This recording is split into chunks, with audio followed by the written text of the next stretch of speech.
Already discuss कर चुके हैं आप लोगों के साथ कि कैसे किसी भी मैट्रिक्स के डिटर्मिनेंट हम फाइंड आउट कर सकते हैं। तो आप देखो डिटर्मिनेंट जो है एक्चुअल में मैट्रिक्स के ही फाइंड आउट होते हैं।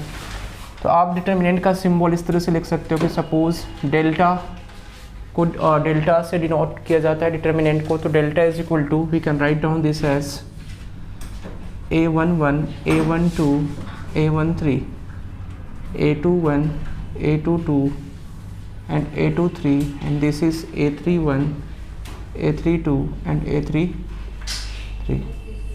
This is called delta is equal to this a11 a12 a13 a21 a22 a23 a31 a32 a33। तो ये आपका 3/3 ऑर्डर का डिटर्मिनेंट हो गया।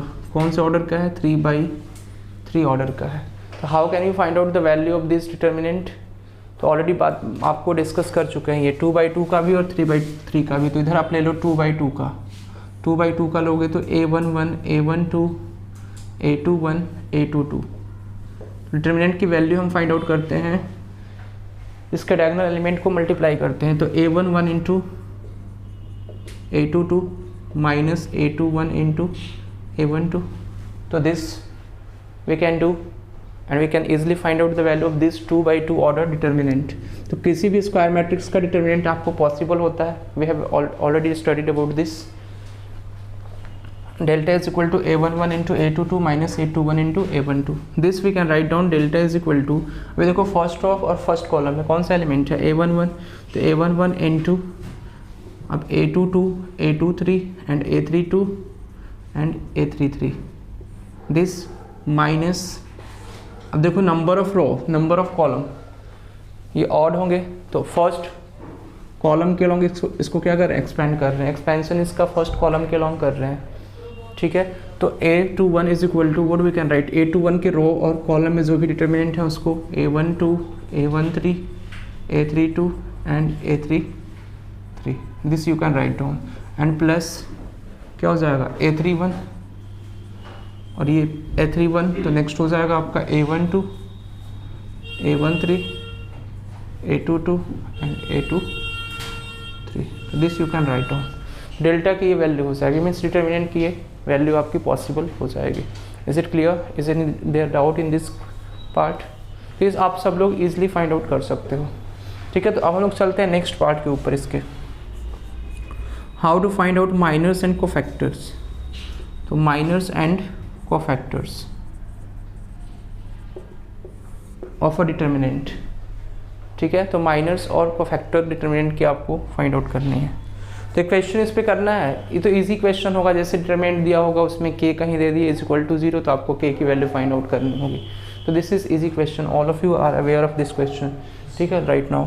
तो माइनर्स एंड कोफैक्टर में क्या होगा? जैसे फॉर एग्जाम्पल माइनर्स को हम डिनोट करते हैं m से, ठीक है।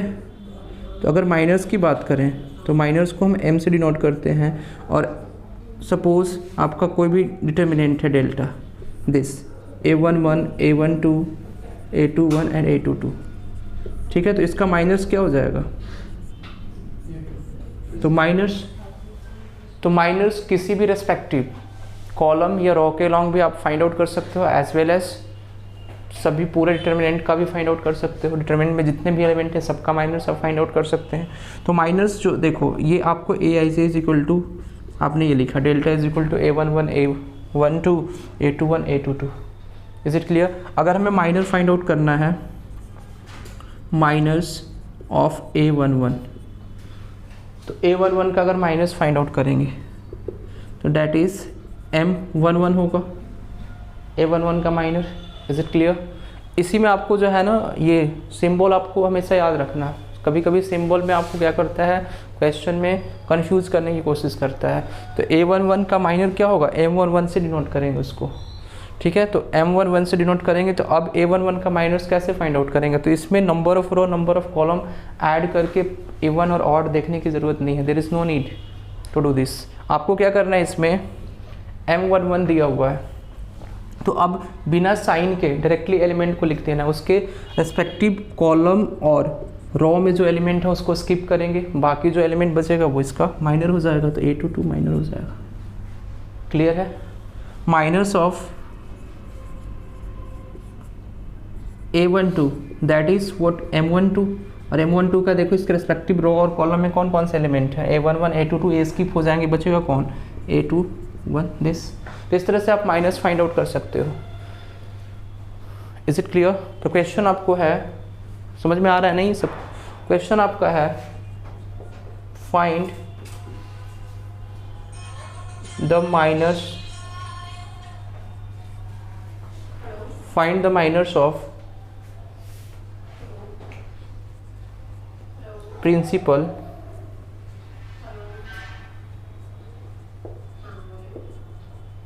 Diagonal element.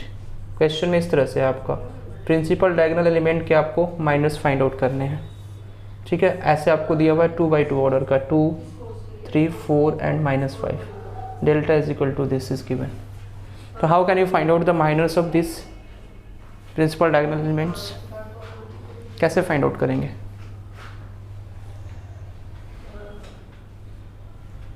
तो क्या होगा प्रिंसिपल डायगोनल एलिमेंट का, यस तो इसका क्या होगा, इसका होगा -5, मीन्स A11 का कितना हो जाएगा minor, M11 is equal to कितना होगा -5 and M22 is equal to what we can write 2, this we can right.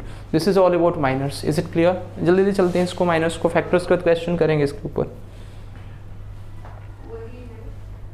Clear है ना? इसको लिख लो आप, write down all this part, उसके बाद प्रोसीड करेंगे नेक्स्ट पार्ट में।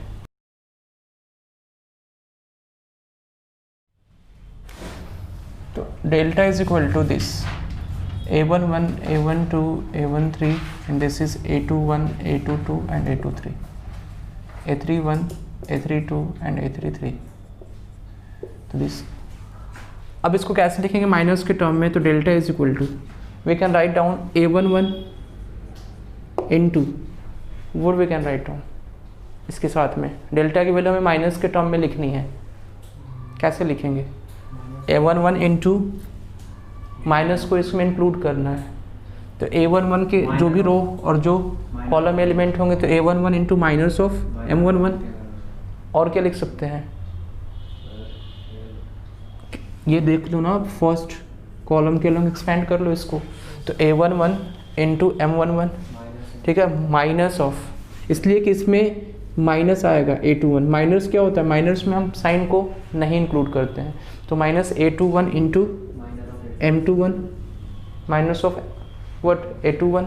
A11 हम लिखते हैं ना, इससे डिटर्मिनेंट की वैल्यू निकालेंगे, तो A11 इंटू क्या लिखते हैं फिर इसके रेस्पेक्टिव रो और कॉलम में जो एलिमेंट हो उसको स्किप कर देते हैं, तो क्या लिखते हैं हम लोग A22 A23 A32 and A33। इसका डिटर्मिनेंट ही तो ये माइनर होता है अगर 3x3 कॉलम में जाएंगे तो, कि अगर माइनर्स ऑफ A11 हमें फाइंड आउट करना हो तो that is what M11। Clear है? तो अब A11 का माइनस कैसे फाइंड आउट करेंगे? जो भी रेस्पेक्टिव रो कॉलम में एलिमेंट होंगे उसको स्किप कर देंगे, बाकी के एलिमेंट जो बचे तो कौन से हैं? A22 A23 A32 and A33, यही माइनर्स हो गया, ठीक है। अब इसको मल्टीप्लाई कर लो, क्रॉस मल्टीप्लाई, तो क्या हो जाएगा A22 into A33 minus A32 into A23। This you can write down, this is called minors of A11, means जो फर्स्ट रो फर्स्ट कॉलम में एलिमेंट प्रेजेंट है उसका ये माइनर्स हो गया। क्लियर है? 3x3 ऑर्डर में बात कर रहे हैं। उसी तरह से सेम एज, समझ में आ गया ना आपको? Minors of A21 that is M21 is equal to, इसके रेस्पेक्टिव रो और कॉलम में जो एलिमेंट होंगे वो क्या होंगे? A12 A13 A32 and A33।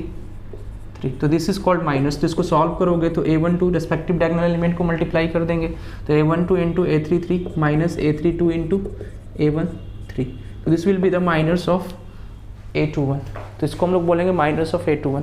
Clear है? तो डेल्टा की वैल्यू जो है माइनस के टर्म में हमें लिखनी थी। We have to write the value of this determinant in the form of minors, in terms of minors. Delta is equal to, you can write down A11 means first row first column element है, तो this is called A11 into, अब देखो इसका ये miners ही तो है जो हम लेते हैं डिटर्मिनेंट की वैल्यू में, तो into M11 we can write down.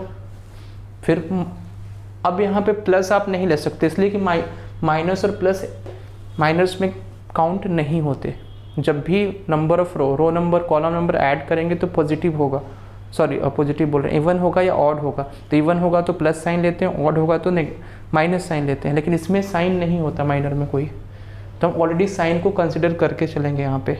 Is it clear? इसमें माइनस साइन आप ऑलरेडी लोगे इसलिए कि number of row number column number odd आ रहा है, 3 आ रहा है, तो minus A21 into minus of 21। फिर अब देखो यहाँ पे 3 + 1 4, तो प्लस आ जाएगा A31 इंटू माइनस ऑफ 31। तो ये आपका फर्स्ट कॉलम के लॉन्ग हो गया। सेकंड कॉलम के लॉन्ग डेल्टा की वैल्यू आप लिख सकते हैं, क्वेश्चन इससे आया हुआ है इस तरह का। अभी हम आपको बताएंगे delta is equal to A12 into, अब किसका माइनस लिखेंगे? यस, तो वही तो बोल रहे हैं माइनस होगा ना, इसलिए कि फर्स्ट सेकंड कॉलम में और फर्स्ट फॉर्म में है, फर्स्ट और सेकंड कॉलम में है, तो minus A12 into minus of 12। इस तरह से आप लिख सकते हो ना, ये सेकंड कॉलम के लॉन्ग एक्सपेंशन कर रहे हैं इसका। क्लियर है? तो माइनस A12 इंटू M12, फिर प्लस, अब देखो 2 + 2 4 हो जाएगा, इवन है तो A22 into M22 and plus minus होगा, यस 3 और 2 minus A32 into M32। This you can write down. फिर नेक्स्ट थर्ड कॉलम के लॉन्ग सेम एज देख लो, 3 + 1 4, तो 4 क्या है? A1 है, तो पॉजिटिव साइन होगा A13 इंटू M13 और plus next part of this minus हो जाएगा यहाँ पे, ठीक है, तो माइनस A23 इंटू M23 और फिर next plus A33 into M33।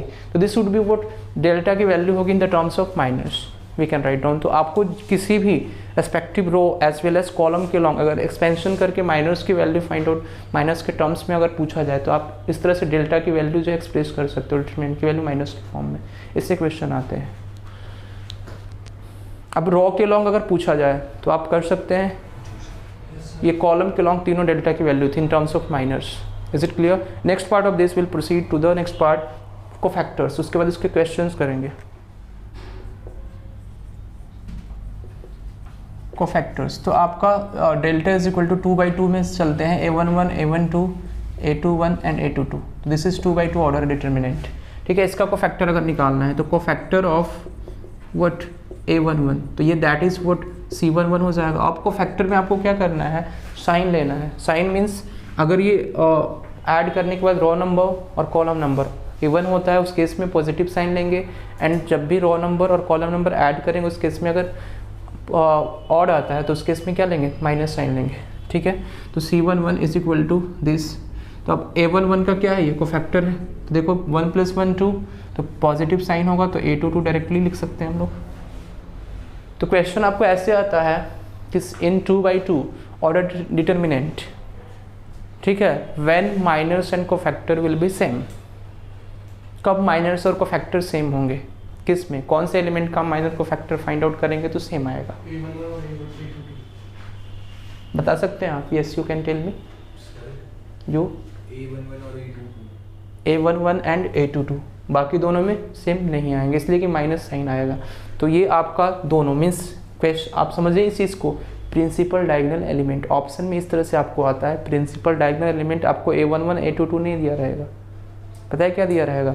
Principal diagonal element, फिर element of the second row, first row, ऐसे करके, ठीक है, element of the first row, फिर element of the second column, principal diagonal element, ऐसे option में रहेगा, फिर ऑल ऑफ द एबव। तो इस तरह से ऑप्शन में आपको यहाँ से क्वेश्चन पूछे जाते हैं। 2/2 में पॉसिबल है सर? हाँ 2/2 में पॉसिबल है, 2/2 में भी पूछे जाते हैं और 3/3 में भी पूछे जाते हैं, लेकिन 2/2 में डायरेक्टली क्वेश्चन यहाँ से आता है कि व्हेन, मतलब माइनस और कोफैक्टर दोनों सेम कब, मतलब कौन से एलिमेंट्स के माइनस और कोफैक्टर सेम होंगे in the case of 2/2 order determinant. Is it clear?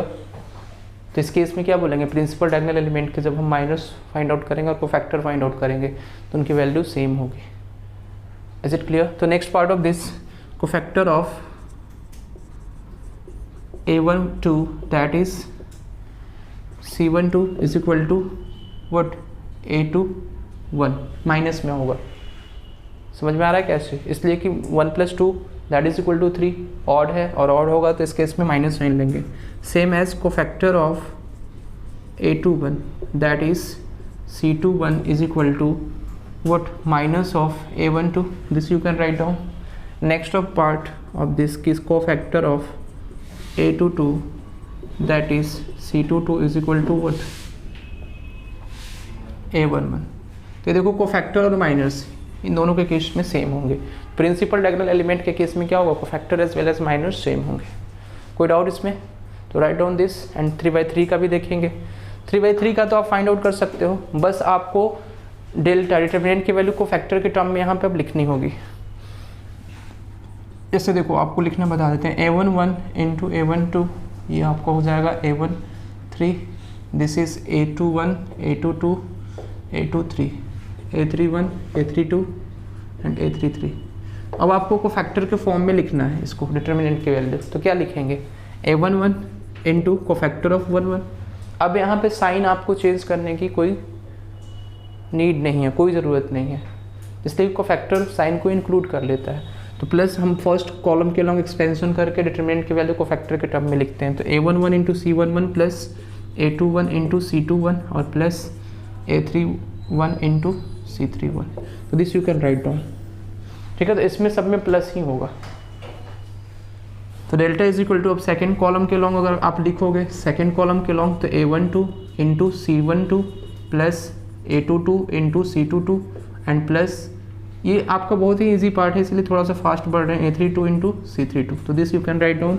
Next third column के लॉन्ग में तो a13 into c13 plus a23 into c23 plus a33 into c33। तो this you can write down in the form of, in terms of what, cofactor. Write down the question and we'll proceed to the next part. We'll do the question related to this cofactor as well as minors. ठीक है, तो write down this part. ये वाला part important है आपका। कोई doubt इसमें? आपको कोई डाउट? इसके कोफैक्टर्स होंगे या a11 के? और a11 के कोफैक्टर से ही होंगे, स्किप करके ये सेम। कोफैक्टर और माइनस यहाँ पे सेम हो जाएंगे a11 के, इसलिए कि रो नंबर और कॉलम नंबर ऐड कर रहे हैं तो क्या हो रहा है, इवन हो रहा है। और इवन होंगे तो उस केस में कोफैक्टर और माइनस दोनों इक्वल होंगे। लेकिन अगर अगले वाले केस में आप प्लस और माइनस में कंफ्यूज हो रहे हो, है ना, यहाँ पे प्लस इसलिए कि कोफैक्टर जो होगा वो माइनस में हो जाएगा, इसलिए कि 2 + 1 क्या है, 3 है। कोफैक्टर में हम साइन इंक्लूड करेंगे बट माइनस में हम साइन इंक्लूड नहीं करते हैं जब रो नंबर और कॉलम नंबर क्या हो, ऑड है या इवन आए। तो समझ में आया ये चीज़? कोफैक्टर्स में इंक्लूड करते हैं साइन, ठीक है, लेकिन माइनस में साइन को हम नहीं इंक्लूड करते हैं, साइन को छोड़ देते हैं डायरेक्टली। बस केवल उसके रिस्पेक्टिव रो और कॉलम में जो एलिमेंट होते हैं उसको स्किप करके अदर जो एलिमेंट होते हैं उसकी वैल्यू फाइंड आउट कर लेते हैं। उसमें साइन वगैरह नहीं देखते रो नंबर और कॉलम नंबर को ऐड करके। लेकिन को फैक्टर में हमने साइन देखा ना, देखो 2/2 ऑर्डर में। किस में? यहाँ पे, इसलिए कि माइनस इसमें इंक्लूड हो गया ना। अगर को फैक्टर C21 का फाइंड आउट करोगे तो C21 मीन्स A21 का कोफैक्टर फाइंड आउट करोगे तो रेस्पेक्टिव रो और रेस्पेक्टिव कॉलम में क्या एलिमेंट स्किप हो जाएंगे आपके।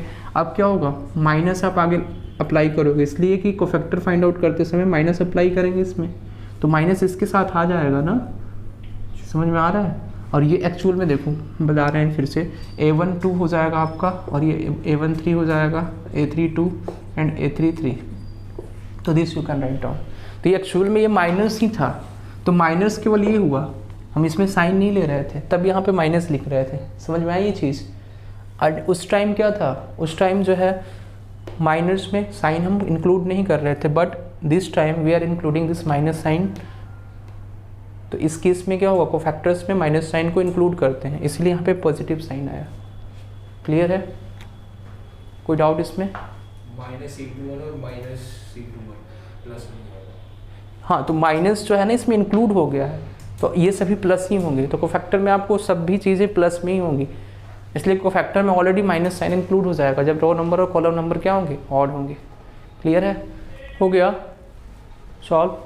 तो अब देखो इसमें प्रॉपर्टीज़ हैं। प्रॉपर्टीज़ क्या हैं कि प्रॉपर्टीज़ हैं कोफैक्टर में भी, आपको ध्यान में रखना है कि डेल्टा इज इक्वल टू, अब मान लो delta is equal to this लिखा हुआ है, समथिंग इज गिवन। अब क्वेश्चन में आपको पूछेगा कि अगर इन सभी एलिमेंट को हम कोफैक्टर से रिप्लेस कर देते हैं, फॉर एग्जांपल जो भी एलिमेंट इसमें प्रेजेंट है इसको कोफैक्टर से रिप्लेस कर देंगे तो उसकी वैल्यू क्या होगी। ऐसे क्वेश्चन पूछा जा सकता है। तो नोट में आप लिखोगे कि डिटर्मिनेंट की ऑर्डर पे होगा अगर डेल्टा की वैल्यू हमने फाइंड आउट की,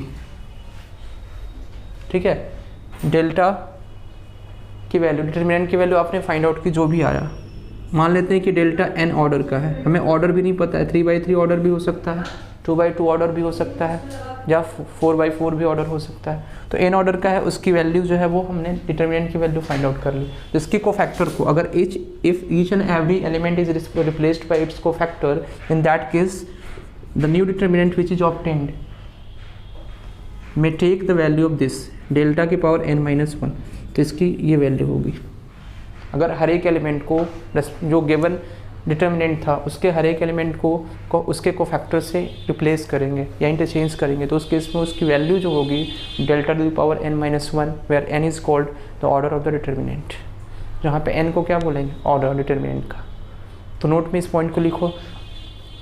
और उसके बाद सेकेंड नंबर इसमें पॉइंट है, और भी सेकेंड नंबर पॉइंट कि अगर कोई भी रेस्पेक्टिव कॉलम, कोई भी हम कॉलम लें, ठीक है, उसके कंसेक्यूटिव मतलब उसके सामने जो भी कॉलम है उसका कोफैक्टर उसमें मल्टीप्लाई करके और ऐड करें। फॉर एग्जांपल जैसे देख लो यहाँ पे A11 हमने फर्स्ट रो को लिया, ठीक है, और सेकेंड रो के हर एक एलिमेंट को कॉरस्पॉन्डिंगली हर एक एलिमेंट के कोफैक्टर को लेके मल्टीप्लाई कर रहे हैं, मीन्स A11 इंटू C21 और plus A12 into C22 and plus A13 into C23, this you are doing. तो इसकी वैल्यू क्या होगी, इसकी वैल्यू आपकी 0 के इक्वल होती है। ये प्रॉपर्टी से भी क्वेश्चन आते हैं, डायरेक्ट स्ट्रेट फॉरवर्ड। क्लियर है?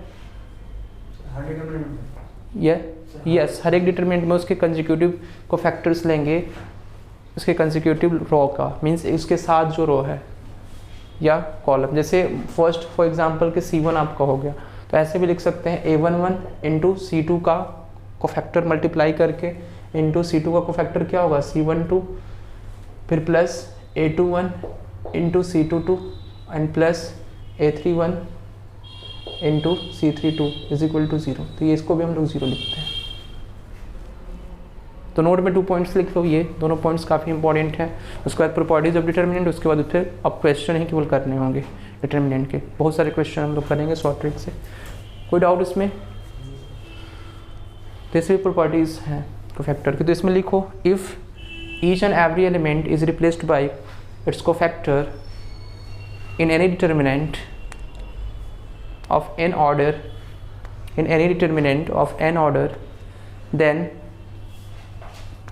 the value of the new determinant so obtained is, then the value of the new determinant so obtained is delta to the power n minus 1, delta to the power n minus 1, provided that the value of determinant is equal to delta, means delta की आप value जो है find out कर चुके हो। ठीक है, तो नेक्स्ट पार्ट ऑफ दिस, अब नेक्स्ट नोट नंबर फर्स्ट था आपका, सेकेंड लिखो। If any row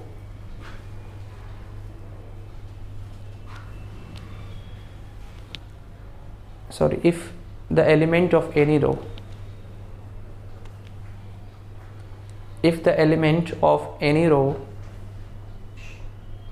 should be multiplied with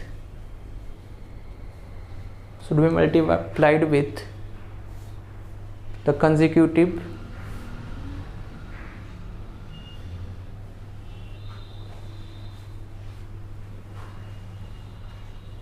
with the consecutive with the corresponding element, with the corresponding element of the consecutive row, ऐसे लिख लो, with the corresponding element of the consecutive row,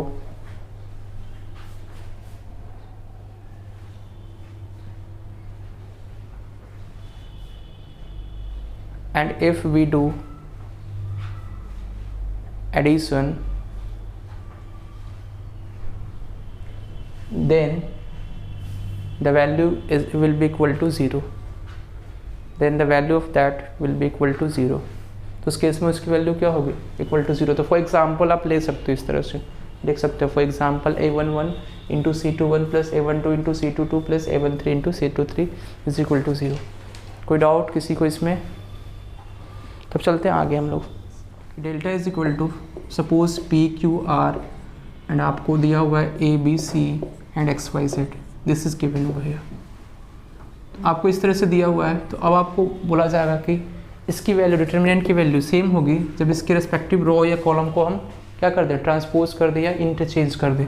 देखो P Q are, इस तरह से आप लिखोगे A B C and X Y Z, तो इस केस में भी डिटर्मिनेंट की वैल्यू सेम होगी। This is property number 1। Property number 2 आप देखो, समझ में आया आपको? प्रॉपर्टी नंबर 2 में आप देखोगे कि कोई भी रो, कोई भी 2 रो या कोई भी 2 कॉलम अगर आइडेंटिकल हो जाएंगे तो उस केस में डिटर्मिनेंट की वैल्यू क्या होगी, नहीं पता है? ओके देखो, डेल्टा इज इक्वल टू कोई भी 2 रो या कोई भी 2 कॉलम आइडेंटिकल हो जाएंगे, उस केस में डिटर्मिनेंट की वैल्यू 0 होती है। जैसे आपका ए बी सी इस तरह से हो गया ए बी सी, तो यहाँ पे देखो 2 कॉलम आइडेंटिकल है, C1 C2 X Y Z, तीसरा कॉलम जो है डिफरेंट है। डेल्टा इज इक्वल टू, अब आपको क्या करना है, दो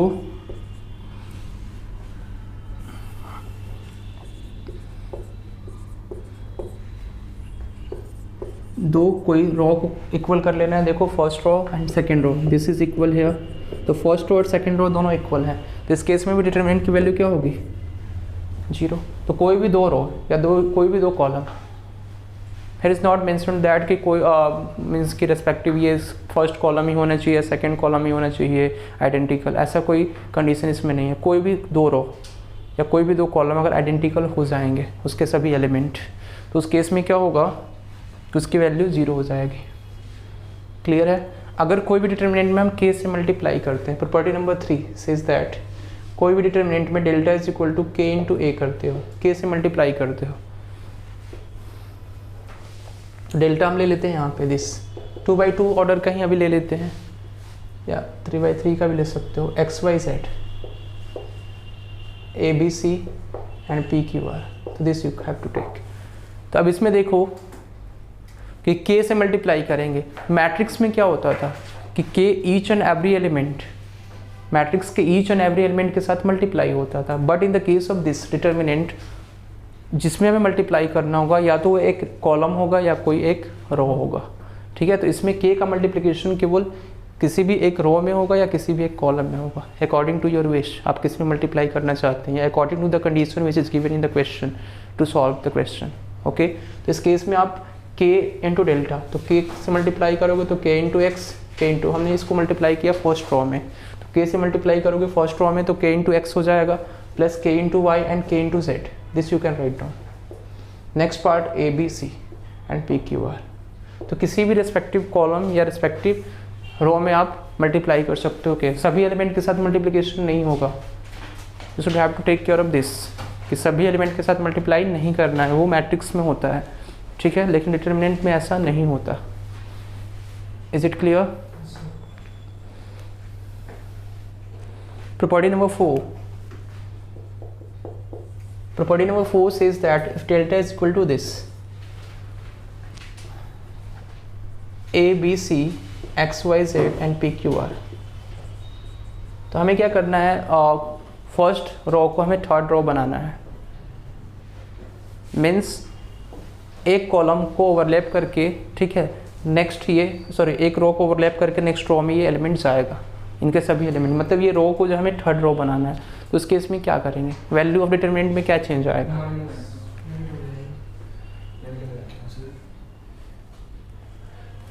आपने नहीं सुना, आप लिख रहे हैं, ओके राइट डाउन, उसके बाद हम बताएंगे क्या होगा, आप लोग बताइए, आप बताइए। नेगेटिव हो जाएगी।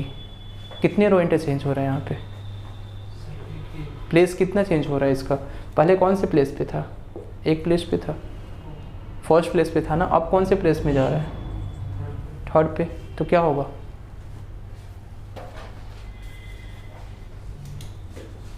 वैल्यू सेम होगी या डिफरेंट होगी, you explain me about this.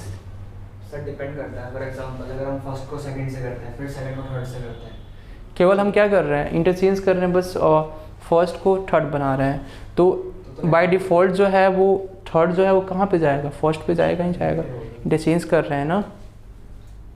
अच्छा फॉर एग्जांपल, चलो इसको छोड़ो, आप एक समझो ए बी सी, ठीक है, अब ए बी सी को आपको क्या करना है, सेकेंड रो को बनाना है, और सेकेंड रो को आपको फर्स्ट रो बनाना है, इंटरचेंज करना है आपस में, रिस्पेक्टिव रो रिस्पेक्टिव कॉलम। तो वैल्यू क्या होगी, अगर सपोज आपने ऐसा लिखा XYZ, इसको लिखा, यहाँ पे लिखो आप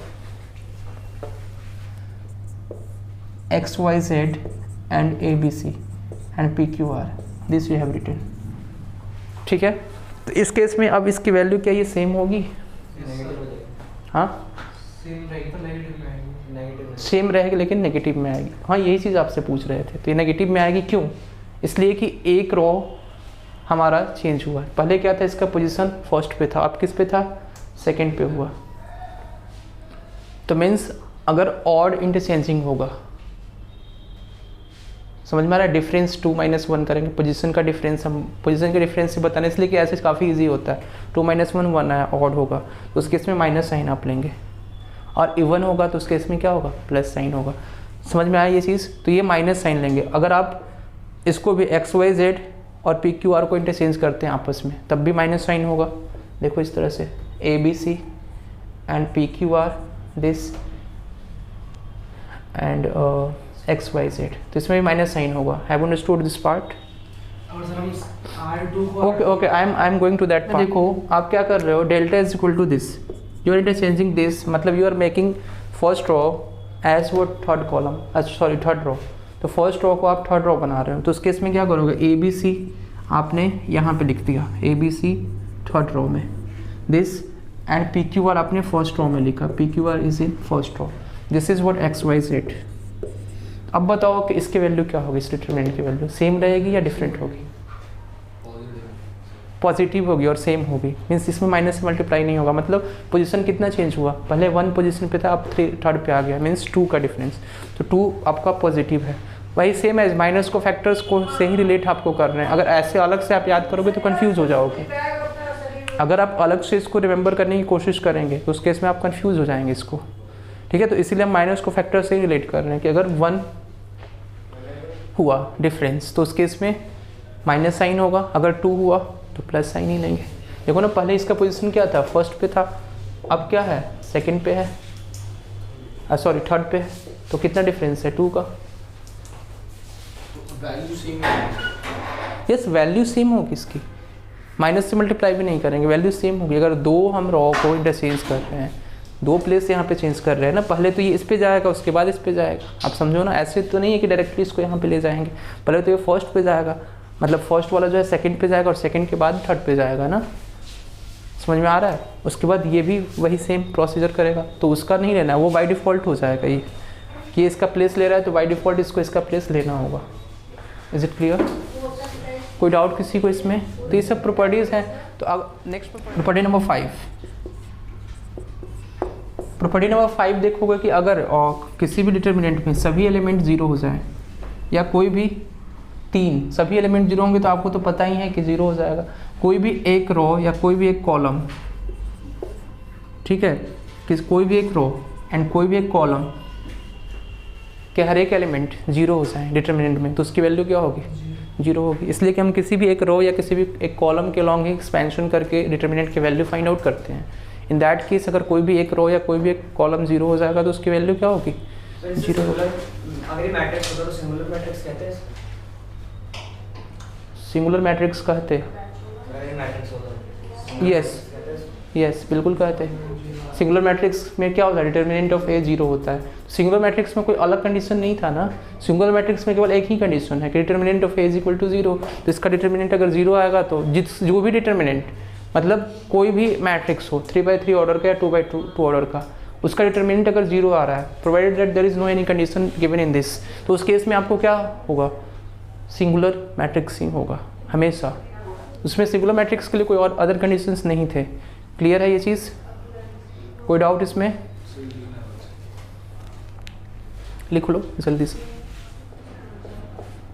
तो प्रॉपर्टी नंबर 6 में हमें देखना है कि डिटर्मिनेंट का एडिशन कब पॉसिबल होगा। ठीक है, तो 2 डिटर्मिनेंट हैं आपके।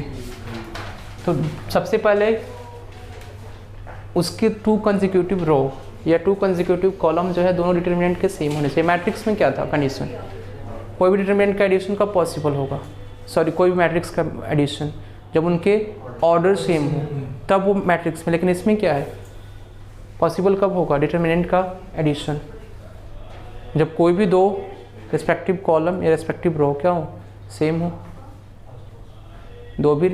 कोई भी दो कॉलम या कोई भी दो रो इसमें सेम हो, बाकी एक सेम नहीं होना चाहिए, तभी तो ऐड करेंगे। जैसे देखो फॉर एग्जांपल ABC आपने किया, ठीक है, PQR and this is XYZ आपने दिया, ठीक है। तो सबसे पहले क्या होना चाहिए, इसका एडिशन कब पॉसिबल होगा, ये हम अल्फ़ा बीटा एंड गामा ले लें, दिस इज एंड ये PQR आपका हो जाए XYZ हो जाए।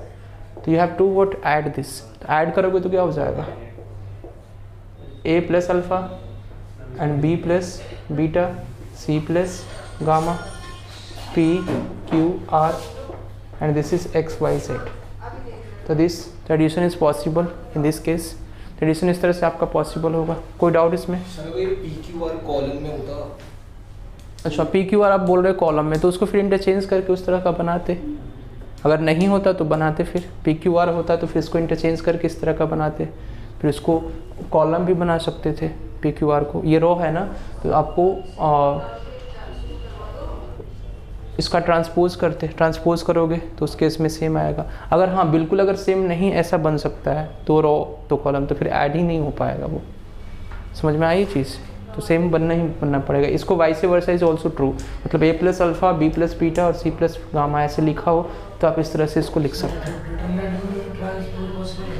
डिटरमिनेंट का ट्रांसपोज करोगे तो वैल्यू इक्वल होती है ना, अभी तो बताया आपको, कंफ्यूज नहीं होना है इसमें। डिटरमिनेंट का अगर ट्रांसपोज करोगे हर एक एलिमेंट का, मतलब रो को कॉलम बनाओगे तो आपको क्या होगा, फर्स्ट रो को फर्स्ट कॉलम, सेकंड रो को second column and third row को थर्ड कॉलम, तो उस केस में वैल्यू तो सेम होगी। कि जैसे ABC है this XYZ and PQR, this is a determinant here. अब इसमें आप क्या करते हो कि कोई भी एलिमेंट, अब A को क्या करोगे, हमें A मतलब फर्स्ट कॉलम में किसी भी डिटरमिनेंट को, किसी भी डिटरमिनेंट में फर्स्ट कॉलम में हमें एलिमेंट और भी मल्टीप्लाई करके सेकंड कॉलम और थर्ड कॉलम के एलिमेंट में कुछ ना कुछ मल्टीप्लाई करके उसके ऐड करना है, तो उस केस में वैल्यू चेंज नहीं होगी। फॉर एग्जांपल जैसे डेल्टा इज इक्वल टू आप ऐसे लिखते हो, A प्लस अल्फ़ा से इसमें मल्टीप्लाई करो, अल्फ़ा इंटू B और प्लस अल्फ़ा इंटू C, ऐसे कर सकते हो, या इसमें x इंटू C भी लिख सकते हो, x इंटू C।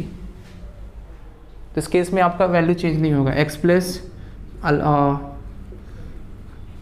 ये कर सकते हो alpha into Y plus X into Z and this is P plus alpha into Q और प्लस एक्स इंटू आर, ये आपका हो जाएगा BYQ and this is CZR। इस केस में वैल्यू चेंज नहीं होगी, ठीक है। अगर आप दो कॉलम को ऐड कर रहे हो, जैसे for example C1 goes to C1 plus C2, जैसे इसमें कर रहे हो आप, और फर्स्ट कॉलम में ही लिख रहे हो दो को ऐड करके, उस केस में भी डिटरमिनेंट की वैल्यू सेम रहेगी, चेंज नहीं होगी, ठीक है। तो ये सब चीज़ें क्या हैं, डिटरमिनेंट की प्रॉपर्टीज़ हैं। कोई डाउट इसमें? आपको कोई डाउट? सर ये पहले कॉलम में हमने क्या चेंज करा था? पहले कॉलम में क्या किया, C1 ये A हो गया, X हो गया और P हो गया, ठीक है। फर्स्ट कॉलम में हमें क्या ऐड करना है, सेकंड कॉलम के एलिमेंट और थर्ड कॉलम के एलिमेंट में कुछ ना कुछ मल्टीप्लाई करके, जैसे हमें सेम बनाना होता है ना क्वेश्चन में, तो इस केस में ये डेल्टा की वैल्यू चेंज नहीं होगी, ये कहना है। उसको फर्स्ट कॉलम में लिखेंगे, इसको अगर इस तरह से लिखेंगे, सिंबल दिखाएंगे, तो C1 में क्या होगा, C1 में हमने लिखना है, ठीक है। तो C1 plus alpha into C2 और plus X into C3, this we can write down. तो इसमें इस केस में वैल्यू डिटरमिनेंट की चेंज नहीं होगी, या आप C1 करके C1 प्लस C2 भी करोगे फर्स्ट कॉलम और प्लस सेकंड कॉलम, और फर्स्ट कॉलम में लिखते हो उसको, तो उस केस में डिटरमिनेंट की वैल्यू सेम रहेगी, ठीक है। तो इसको लिखो जल्दी से, और उसके बाद 8 प्रॉपर्टी नंबर 8 है कि if f(x) is equal to, मतलब कोई भी डिटरमिनेंट f(x) का फंक्शन है, मान लेते हैं सपोज कि x² plus 1x and this is what x³ और ये आपका हो जाएगा x² x की पावर 4 x³ एंड x², इस तरह से लाइक दिस दिया हुआ x³ प्लस 1 x की पावर 4 प्लस 1, ठीक है। तो इस तरह से f(x) एक डिटरमिनेंट है, x का फंक्शन है। इस तरह से अगर कोई भी वैल्यू हम a रख रहे हैं f(a), उस पर ये क्या हो जा रहा है, डिटरमिनेंट की वैल्यू अगर 0 हो जा रही है, मतलब कोई भी 2 रो या कोई भी 2 कॉलम आइडेंटिकल हो रहे हैं या डिटरमिनेंट को सॉल्व करने के बाद भी उसकी वैल्यू अगर 0 हो रही है, तो उस केस में क्या करेंगे, उस केस में अब आपको बताना है, याद करो रिमाइंडर थ्योरम या फैक्टर थ्योरम। तो इसको फैक्टर थ्योरम से हम कहेंगे कि एफ ऑफ ए की वैल्यू अगर 0 होगी, इस केस में x माइनस ए जो होगा, x minus A is a factor of F of x. ये काफ़ी इंपॉर्टेंट है और इससे क्वेश्चन तो काफ़ी ज़्यादा आते हैं एग्जाम में। x minus A is a factor of F of x.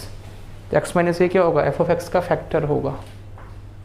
कब, जब एफ ऑफ ए 0 होगा। समझ में नहीं आया, थोड़ा सा हम लोग अलजेब्रा में पढ़ते हैं, थोड़ा सा लोअर स्टैंडर्ड में। F of X is equal to this, suppose आपको दिया हुआ है x square minus 5x plus 6। आप ये क्वाड्रेटिक इक्वेशन लेते हैं क्लास 10th में या 11th की चीज़ से हम जाएँ, 10th में क्वाड्रेटिक इक्वेशन आपको पढ़ना है। तो x square minus 5x plus 6, उसके फैक्टर्स आप कैसे फाइंड आउट करते हो, मिडिल टर्म स्प्लिट करके। तो x square minus 3x minus 2x plus 6, तो x आप कॉमन लोगे तो x माइनस 3 और माइनस 2 कॉमन लोगे तो x माइनस 3। तो इसके फैक्टर क्या आएंगे, x माइनस 2 और x माइनस 3 आप कहते हैं ना दिस, यानी x माइनस 2 से भी ये क्या है, डिविजिबल है, इसका फैक्टर है, मतलब x माइनस 2 से डिविजिबल होगा। जब x square minus 5x plus 6 अगर x माइनस 2 इसका फैक्टर होगा इस फंक्शन का, it means that x minus 2 से डिविजिबल होगा। उसी तरह से अगर x माइनस ए इसका फैक्टर है तो x माइनस ए से ये डिटर्मिनेंट की वैल्यू क्या होगी, डिविजिबल होगी। क्लियर है, इट मीन्स, तो दिस यू कैन से। तो अगर हम बोले तो x की वैल्यू, तो इसको 0 के इक्वल अगर करोगे तो x की वैल्यू क्या आती है, यहाँ से 2 आएगी और 3 आएगी। मीन्स एफ ऑफ 2 पे ये क्या होगा, फंक्शन एफ ऑफ एक्स 0 होगा और एफ ऑफ 3 पे भी 0 होगा। तो यही तो बोल रहे हैं कि x माइनस 2 भी इसका फैक्टर होगा और x माइनस 3 भी फैक्टर होगा, इसलिए कि एफ ऑफ 2, यहाँ पे 2 वैल्यूज़ हैं जिस पे ये फंक्शन क्या हो रहा है, 0 हो रहा है। एफ ऑफ 2 भी 0 हो रहा है और एफ ऑफ 3 भी 0 है। In this case we can also say that कि एफ ऑफ ए, कोई भी पॉइंट ए पे अगर इस डिटर्मिनेंट की वैल्यू 0 हो रही है, it means that x minus A is a factor of this determinant which is a function of x। F of X is equal to something is given in this. Is it clear? इस तरह से आप बोल सकते हैं। तो ये काफ़ी इंपॉर्टेंट प्रॉपर्टी है, प्रॉपर्टी नंबर 8। जैसे क्वेश्चन आते हैं, if x is equal to if x minus 9 is a factor of this determinant then find out the value of determinant। तो उस केस में x की वैल्यू आप 9 पुट करके डायरेक्टली आंसर कर सकते हैं। कौन सी प्रॉपर्टी, ये वाली? इसमें क्या कंफ्यूजन हो रहा है, कौन से पार्ट में आपको कंफ्यूजन है, बिल्कुल नहीं समझ में आया? ओके, देखो फर्स्ट रो में कौन से एलिमेंट है, ए बी सी है, सेकेंड रो में आपका एक्स वाई जेड है, थर्ड रो में आपके पी क्यू आर है एलिमेंट। क्लियर है ये चीज़? तो अब डेल्टा की वैल्यू हम बोल रहे हैं कि जब आप फर्स्ट कॉलम में लिखना है आपको सभी एलिमेंट को, अब क्या करना है, फर्स्ट कॉलम में कैसे लिखना है, किस तरह का ऑपरेशन यहाँ पे करना है। तो देखो फर्स्ट कॉलम को हम एज इट इज छोड़ेंगे, फर्स्ट कॉलम के एलिमेंट को ए, प्लस सेकेंड कॉलम के हर एक एलिमेंट पे हम अल्फ़ा से मल्टीप्लाई करेंगे। तो प्लस सेकेंड कॉलम के हर एक एलिमेंट पे हमने क्या किया, अल्फ़ा से मल्टीप्लाई किया, तो alpha into C2 means alpha into B, alpha into Y and alpha into Q. This you have done, ठीक है। और प्लस थर्ड कॉलम में क्या किया आपने, x से मल्टीप्लाई किया, तो थर्ड कॉलम में आपने x से मल्टीप्लाई किया। देखो थर्ड कॉलम आपका कौन सा हो गया, सी जेड आर, तो x into C, X into Z and x into R आपने किया। This you can done. Clear है? तो ये आपके सभी किस में आएंगे, फर्स्ट कॉलम में आएंगे, ये सेकेंड कॉलम में और ये थर्ड कॉलम में। तो इस केस में बोल रहा है कि ये सभी फर्स्ट कॉलम में जो एलिमेंट्स होंगे, इसकी वजह से ये हमारा जो सिम्बलाइज पार्ट है, अगर ये हम करते हैं परफॉर्म इसमें, तो ये डिटर्मिनेंट की वैल्यू सेम रहेगी, जो इसकी वैल्यू होगी वही इसी की वैल्यू भी होगी। ठीक है, समझ में आया? कोई डाउट अब इसमें? Okay, right down this part.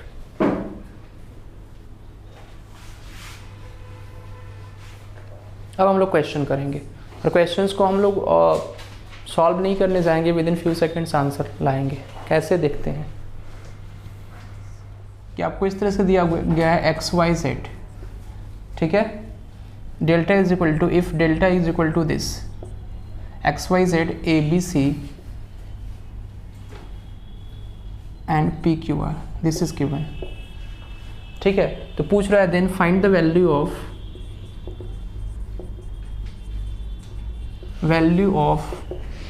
This k into X, k into Y, k into Z, k into A, k into B, k into C, k into P या ऐसे लिख लो आप,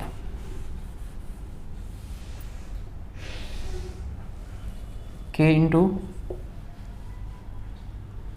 x, k into Y, k into Z, k into A, k into B, k into C, k into P, k into Q, k into R. ठीक है, तो option आपको दिया हुआ इस तरह से, ए ऑप्शन है k square into delta, B option है k into delta, C option है k Q into delta and D option है आपको नॉन ऑफ दिस। क्या आंसर होगा?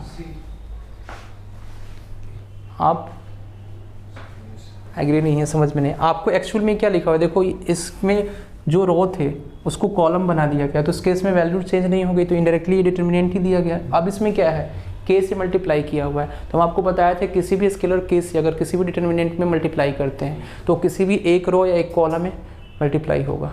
ठीक है, तो आपको एक कॉलम में देखो, आप फर्स्ट कॉलम में तीनों एलिमेंट के साथ k से मल्टीप्लिकेशन है यहाँ पे, यानी यहाँ से एक k आपका आएगा बाहर। ठीक है, दूसरे सेकंड कॉलम से एक k जो है वो आउटसाइड आएगा, ए बी सी। देखो आपका सेकंड, इसमें भी तीनों एलिमेंट्स के साथ k से का मल्टीप्लिकेशन है, और तीसरे कॉलम से भी k आएगा, तो टोटल कितना हुआ k क्यू, और बाकी बचेगा क्या, डेल्टा, तो k Q into delta. Clear है? ओके, सेकेंड नंबर क्वेश्चन क्या हो गया, नहीं सॉल्व हुआ? सी आंसर है। कैसे सॉल्व किया आपने? सर ऐड कर लिया किसको? R12 plus R2 plus R3। अच्छा, आपने ऐड कर लिया तीनों को। 2 कॉमन ले लिया है। अच्छा, तीनों को ऐड करके 2 कॉमन ले लिया। ठीक है, C1 plus C2 plus C3 common. कितना किया आपने? कोई बात नहीं, आपने क्या किया? What you have done here?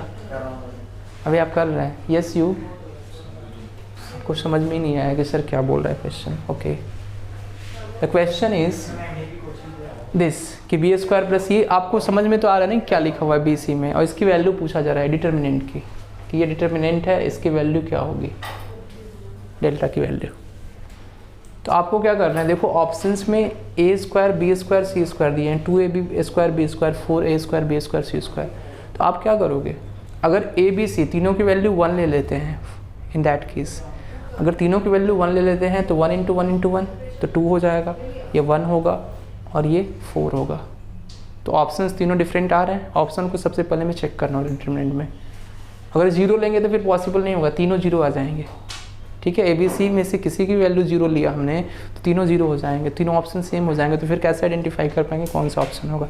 D number तो दिया हुआ है नॉन ऑफ दिस, तो अगर हम ए बी सी तीनों की वैल्यू 1 लेते हैं, ठीक है, और उस केस में इसकी डिटरमिनेंट की वैल्यू निकालते हैं, उसके बाद देखते हैं कि क्या आता है। तो इस केस में इसकी वैल्यू क्या आएगी, 1 आएगी, इसकी 2 और इसकी 4। इसके अलावा अगर कोई वैल्यू आती है तो ऑप्शन होगा नॉन ऑफ दिस। ठीक है, तो आप 1 वैल्यू पुट कर लो। अगर आपका माइंड अब काम नहीं करता है वैसे एग्जाम में, तो आप 1 ही पुट करोगे ना, तो 1 + 1 2 1 1 1 2 1 1 1 2। अब आप इसको सॉल्व नहीं कर सकते, कितना इजी हो गया, 2 × 4 - 1 3 - 1 इंटू और दिस बिकम्स व्हाट 2 × 2 = 4 और 4 - 1 तो ये भी 3 होगा ना, और प्लस 1 इंटू 1 - 2 -1 तो दिस बिकम 6 - 3 और -1 कितना हो जाएगा। कुछ ना कुछ गलत हो रहा है। यस सर वैसे एबीसी को इक्वली वैल्यू कैसे ले सकते हैं इसमें? इसमें कुछ नहीं लिखा हुआ है ना एबीसी के बारे में, समझ में आ रहा है आपको। एबीसी के बारे में कुछ कंडीशन नहीं दिया गया है, इक्वल भी ले सकते हैं और नहीं भी ले सकते हैं, it's your choice. Sir may be D आया ऑप्शन क्या? नहीं डी नहीं आएगा, इसलिए कि अगर इसी में से कोई भी होगा तो हम ऑप्शन में भी तो एबीसी की वैल्यू सेम इक्वल पुट कर रहे हैं। ऐसा थोड़ी है कि एबीसी की वैल्यू जो है हम इक्वल पुट नहीं कर रहे हैं। समझ में आ रहा है आपका? तो ये चीज़ है। तो 2 ये चीज़ ठीक है ना, मिला लो 1 1 1 1 2 1 और 1 1 और ये 2, ठीक है। तो ये 2 इंटू, आपको समझ में आया, 1 वैल्यू पुट कर दी ए बी सी की, ठीक है। तो स्क्वायर भी 1 1 होगा, क्लियर है ना। तो 2 हो जाएगा, 2 के लॉन्ग एक्सपेंड करोगे तो 2 × 2 = 4 और -1 3, ठीक है। तो 2 × 3 6, फिर -1 इसके लॉन्ग किया तो 2 और -1 तो यहाँ पे 1 होगा, ठीक है। और प्लस 1 इंटू 1 तो 6 माइनस ये हो जाएगा 2, तो आंसर होगा 4। और देखो 4 किस में आ रहा है, सी नंबर ऑप्शन में। सर अगर इसे इसके वैल्यूज पुट करने के अलावा सॉल्व करना चाहोगे सो हाँ, तो सॉल्व करना चाहें, इसके अलावा आप सॉल्व करना चाहें तो एग्ज़ाम में इतना टाइम आपके पास नहीं होता कि आप बैठ के R1 R2, हाँ फिर भी बता रहे हैं हम आपको, ठीक है। आप क्या करोगे, delta is equal to this, R1 में R1 plus R2 plus R3 को आप ऐड कर दो, ठीक है।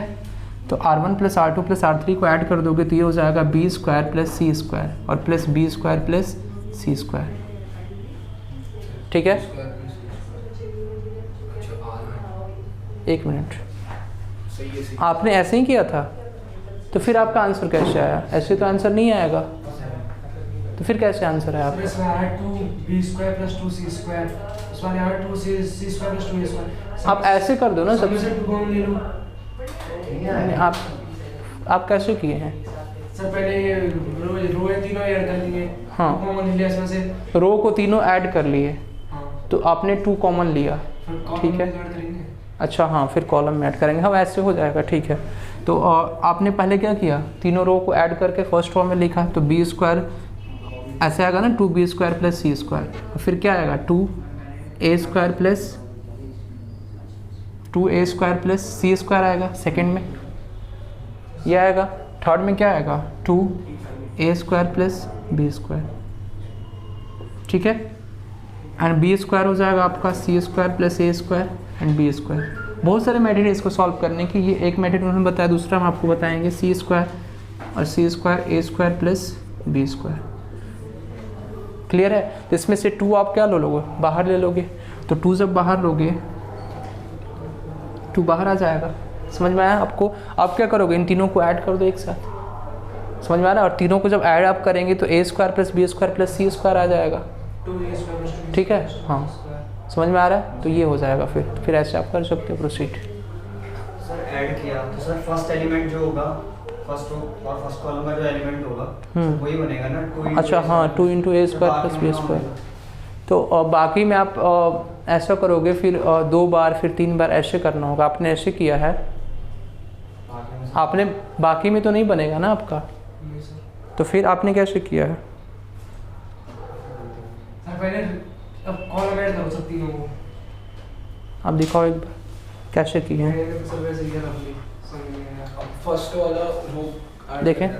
रफली किया है, यही नहीं जैसे किया है तो रफली किया है, तो आपने जो है प्रॉपर करना चाहिए था ना आपको। फर्स्ट वाली रो ऐड करेगा ना। देखो हम अपना मेथड बता रहे हैं आपको, इस तरह से आप अगर ऐड करोगे इसको तीनों को, तो उस केस में तो एक ही एलिमेंट आएगा ना, एक ही एलिमेंट होगा a² प्लस b², उनका कहना सही है, ठीक है। इसलिए कि यहाँ पे क्या बनेगा सेकंड में 2b² बन जाएगा, b² 2 प्रेजेंट है ना। सर, एक बार ये आप सॉल्व कर दो। अच्छा ठीक है, अब देखो, अब हम अपने अकॉर्डिंग अगर सॉल्व करेंगे तो इसको देखो b² प्लस c², इसको हमें 0 बनाना है, ये हम चूज करेंगे। तो 0 आप बनाएंगे तो ये R1 के एलिमेंट आपको लेना है और माइनस किसको करना है, R2 प्लस R3 को ऐड करके, तो ये आप कर सकते हो। तो R1 minus R2 plus R3 ये कीजिएगा आप, समझ में आ रहा है? तो 0 बन जाएगा, हमें 0 बनाने का कंसर्न है मेनली, 0 बनेगा तो उसके अलावा जो भी होगा वो 0 हो जाएगा, तो इजी क्वेश्चन हो जाएगा। तो देखो b² प्लस c² और b² प्लस c², ये आपका क्या बन जाएगा, पहला 0, ये क्या बनेगा b² c²। अब इसमें देखो समझ में आ रहा है, a² माइनस, अब इसको आप ऐड करोगे तो क्या बनेगा, 0 नहीं होगा ये a² माइनस कितना होगा, minus c² plus c² 2c² और प्लस a² करेंगे तो a² से a² तो कैंसिल हो जाएगा, लेकिन माइनस 2c² होगा ना यहाँ पे, and this is what c² plus a² c²। Next is अब a², अब ये कितना हो जाएगा माइनस 2b², ये हो जाएगा b² और a² प्लस b²। दिस तो आप अगर करना चाहो तो इसके लॉन्ग एक्सपेंड भी कर सकते हो, या ऐसा आप कर लो,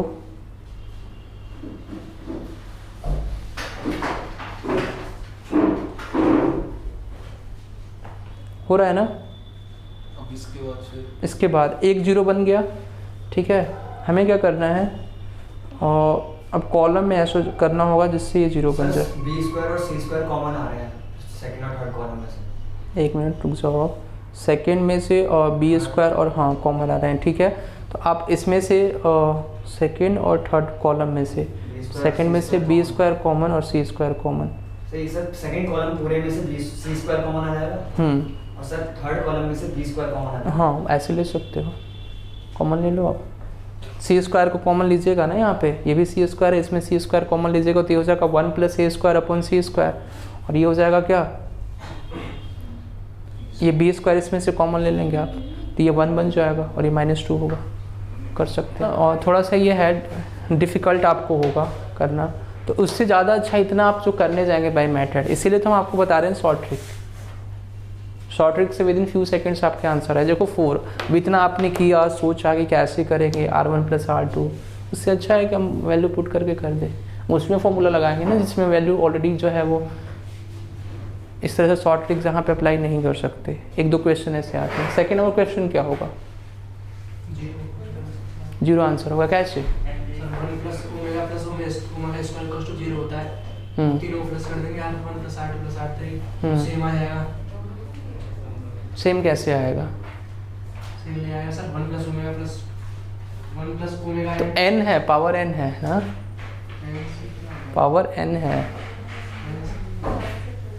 समझो आपने बोला ठीक है, आपका आंसर भी ठीक आया है, लेकिन आप ये नहीं समझे कि n की वैल्यू 1 वहाँ पे होगी, लेकिन क्यों होगी, n की वैल्यू यहाँ पे हम 1 पुट ही करेंगे आपको, ठीक है। आप देखना कैसे पुट करेंगे, इसमें जो कंडीशंस है ना उसके अकॉर्डिंग। देखो अब n की वैल्यू बोल रहा है 3p नहीं हो सकता, कंडीशन को आपको चेक करना होगा सबसे पहले। n की वैल्यू 3p नहीं हो सकता और p जो है वो z होगा, मीन्स p एक इंटीजर है, z means what, integer. Integer को i या z से डिनोट करते हैं, तो p इंटीजर होगा, क्लियर है, या मतलब p इंटीजर होगा, तो p इंटीजर होगा तो पॉजिटिवली क्या लिख सकते हैं हम, नेगेटिव इसमें तो लेंगे नहीं, इसलिए कि माइनस में बहुत ज़्यादा कॉम्प्लिकेटेड हो जाएगा। तो इंटीजर होगा तो p की value 1 2 3 4 5 up to so on होगी, ठीक है। तो n की वैल्यू 3p के इक्वल नहीं होगी, means n is not equal to what, 3p, मतलब p की अगर मिनिमम वैल्यू लेंगे तो 3 होगा, और p की वैल्यू अगर 2 लेते हैं तो n कितना होगा, n is not equal to 6, ठीक है। इसी तरह से n is not equal to 9, ऐसे आते जाएगा। लेकिन n जो है 1 के इक्वल तो होगा ना, 2 के इक्वल तो होगा ना। n की वैल्यू 3 बस नहीं हो सकती, 6 नहीं हो सकती, 9 नहीं हो सकती, मीन्स 3 का मल्टीपल जो है ना वो बस नहीं हो सकता n, क्लियर है। और n की वैल्यू 0 भी नहीं हो सकती, इसलिए कि 0 भी इंटीजर होगा, ठीक है। तो 0 भी नहीं हो सकती n की वैल्यू, तो 0 और 3 के बीच में हम कोई भी n की वैल्यू ले सकते हैं ना, we are free to take any value which is in between 0 to 3। तो 1 और 2 आपका इन बिटवीन आता है 0 to 3 में, तो अगर देखो 2 आप रखोगे तो 1 ओमेगा स्क्वायर ओमेगा की पावर 4 हो जाएगा, और हमें पता है कि क्यूब रूट ऑफ यूनिटी में क्या होता है, 1 + ओमेगा स्क्वायर की वैल्यू 0 होती है, क्लियर है ये चीज़। तो n ये नहीं पता है, अच्छा कॉम्प्लेक्स नंबर में बताएंगे आपको, omega 1 + omega square is equal to 0, तो इसकी वैल्यू 0 होती है, 1 + omega square, omega cube is equal to 1 होता है, ठीक है। इसी को बोलते हैं क्यूब रूट ऑफ यूनिटी। अभी इसमें देखो तो n की वैल्यू क्या रखेंगे 1, और जब n की वैल्यू 1 रखेंगे तो देखो क्या हो जाएगा 1 ओमेगा और ओमेगा स्क्वायर, ये क्या होगा ओमेगा स्क्वायर 1 और ओमेगा, ये हो जाएगा आपको ओमेगा स्क्वायर और 1। अब देखो इजी है, क्या करो R1 में आपको लिखना है और C1 में लिखना है, C1 में लिखना है C1 + C2 + C3, तीनों को ऐड करके C1 में लिखना है, और जब तीनों को ऐड करके C1 में लिखेंगे तो क्या हो जाएगा आपका 0 0 0 तीनों में बनेगा। और हम आपको बताए थे किसी भी रो और या किसी भी कॉलम में अगर तीनों element all the 3 element will be 0 in that case determinant की वैल्यू क्या होगी 0 होगी, answer would be 0, you are right. But आपने ये नहीं बताया कि कैसे हुआ, 1 कैसे लेंगे n की वैल्यू, ठीक है। तो n की वैल्यू 1 इस तरह से लेंगे। और भी इंपॉर्टेंट क्वेश्चन करेंगे डिटरमिनेंट के, लॉग वाले क्वेश्चन, फैक्टोरियल वाले क्वेश्चन, अभी तो मेन क्वेश्चन तो बाकी है अभी आना, और भी कॉम्प्लिकेटेड क्वेश्चन कैसे देखो विद इन फ्यू सेकेंड्स करेंगे, ठीक है। कंडीशंस भी दी रहेगी, a² + b² + c² is equal to -2, square का सम -2 के इक्वल दिया रहेगा, क्वेश्चन उससे पूछा रहेगा, उसको भी हम with in few second solve करेंगे। कोई डाउट इसमें किसी को? अब क्वेश्चंस ही करना है इसके, उसके बाद लास्ट में हमें क्रेमर्स रूल पढ़ने होते हैं, ठीक है, जिसमें हम लोग देखते हैं कि यूनिक सोल्यूशन के बारे में, ठीक है, फिर उसके बाद ट्राइवियल, नॉन ट्राइवियल, ये सब सोल्यूशन देखते हैं, तो बाद में है। अभी इस पर क्वेश्चंस करेंगे हम लोग पूरा 1 क्लास 2 क्लास, उसके बाद आगे पढ़ेंगे, ठीक है।